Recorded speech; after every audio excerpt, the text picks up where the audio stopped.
Hello everyone, नमस्ते। कैसे हैं आप लोग? आई होप आप लोग स्वस्थ होंगे, दुरुस्त होंगे और आपकी पढ़ाई बहुत ज़ोरों शोरों से चल रही है। तो फ्रेंड्स, आज हम बात करते हैं यूपी ट्रिपल एससी पीटी के एग्ज़ाम के बारे में। तो जो यूपी ट्रिपल एससी पीटी होता है उसका एग्ज़ाम बहुत महत्वपूर्ण होता है। आने वाले एग्ज़ाम में ये एक क्वालिफ़िकेशन एग्ज़ाम होती है।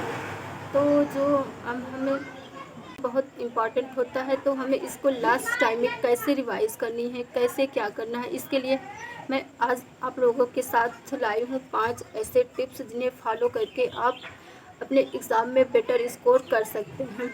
तो फ्रेंड्स, बात करते हैं टिप्स नंबर 1 की। तो पहला टिप्स है इम्पॉर्टेंट सब्जेक्ट एंड फोकस। तो जो पीटी का एग्ज़ाम होता है उसमें इम्पॉर्टेंट सब्जेक्ट क्या होती है? मैथ और रीजनिंग। तो हमें मैथ और रीजनिंग को ऐसे कवर करना है कि वो मेरा जो आती है सारी क्वेश्चन वो सारा का सारा ही सही हो।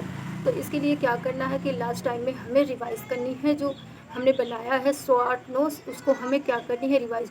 एक छोटी सी आपके पास फार्मूले की बुक होनी चाहिए जिसमें आप मैथ के सारे फार्मूला लिखें और रीजनिंग की। तो अगर आपके पास नहीं होगी तो मेरे पास से आप बता देंगे तो मैं इसका PDF दे दूँगी। तो क्या करना है कि फार्मूले इन 7 दिनों में आपको बस फार्मूले को रिवाइज़ करते जाना है। बस एक बार देख लेना है कि हाँ, ये इसका फार्मूला, ये इसका फार्मूला, तो ऐसे ऐसे करके हिंदी वो मैथ और रीजनिंग के फार्मूलों को रिवाइज़ करना है। हिंदी के लिए तो हिंदी को भी वही करना है कि एक बार आपको सारे चैप्टर्स को ऐसे सरसरी निगाहों से देख लेना है। तो फ्रेंड्स, आगे हम बात करते हैं दूसरे पॉइंट की। तो ये भी वही पहले पॉइंट से रिलेटेड है, शॉर्ट नोट्स रिवीजन। तो शॉर्ट नोट रिवीजन में है कि हमें नए टॉपिक्स को उठाना नहीं है। इन 7 दिनों में क्या करनी है कि हमें नए टॉपिक्स को छूना ही नहीं है। तो जो हमने पूरा पिछले वाला रिवाइज़ किया है, पिछले वाला पढ़ा है, जितना भी पढ़ा, थोड़ा भी पढ़ा, कम भी पढ़ा, उसी को हमें क्या करनी है, बार बार इन 7 दिनों में क्या करना है, रिवाइज़ करनी है।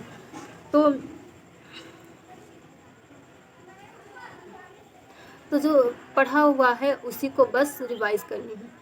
तो तीसरा पॉइंट है mock test and previous year paper. तो फ्रेंड्स, हम बात करते हैं कि अगर आपने अभी तक कोई भी मॉक टेस्ट नहीं दिया है तो आप मॉक टेस्ट के पीछे नहीं भागेंगे। क्या है कि आप मॉक टेस्ट के पीछे नहीं भागे हैं। तो अगर आपने मॉक टेस्ट या तो RWA का है या तो टेक्स्ट बुक पे है, अगर आपने दिया है तभी आपको मॉक टेस्ट का लगाना है। 1 2 3 मॉक टेस्ट और लगानी है। तो अगर आपने मॉक टेस्ट किया है तो ही लगाना है, नहीं तो अदरवाइज़ मॉक टेस्ट आपको छूना नहीं है।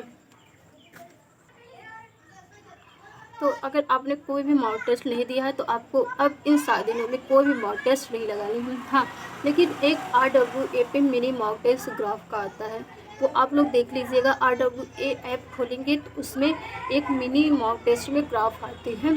तो उसे आपको 2 से 3 4 5 बार, जितना हो सके आप एक टेस्ट को 4 से 5 बार लगानी है। तो इससे क्या होगा कि सबसे ज़्यादा इम्पॉर्टेंट रहता है पीटी में ग्राफ। तो वो आपका ग्राफ मतलब अच्छे से क्लियर हो जाएगा। ग्राफ आप उस मॉक टेस्ट को 3 से 4 बार कर जाइएगा।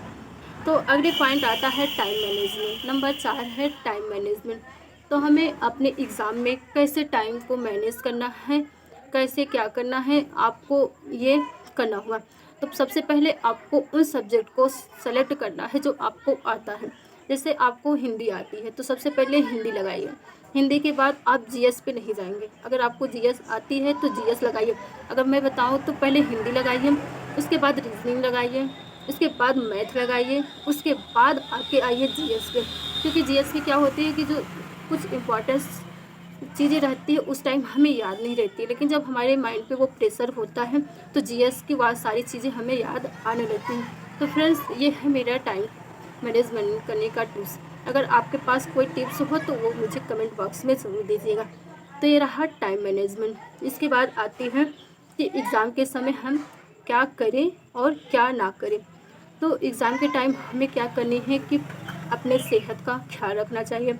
इस टाइम है वायरल फीवर जो चल रहा है उससे तो बच के ही रहना चाहिए, क्योंकि फ्रेंड्स जो हमारी सेंटर्स हैं वो बहुत दूर दूर गई हैं। तो मेरा तो रायबरेली गया है। आप लोग बताइएगा कि आप लोगों का कहाँ गया है। तो हमें पूरी तरह से अपने स्वास्थ्य का ख्याल रखना है और नींद, हमें नींद प्रॉपर इन 7 से 8 दिनों में सही से लेनी है, ताकि हमारा जो थकावट रहे वो हमें एग्ज़ाम के टाइम पे महसूस ना हो। तो फ्रेंड्स, ये रहे यूपी ट्रिपल एससी पेटे के 5 टिप्स जो मैंने आपको बताए हैं। अगर आपको अच्छा लगे तो इसे लाइक और शेयर ज़रूर कीजिएगा। और फ्रेंड, ऐसे ही एग्ज़ाम के टिप्स लेने के लिए प्लीज़ आप मेरे चैनल को सब्सक्राइब कर सकते हैं। Thank you.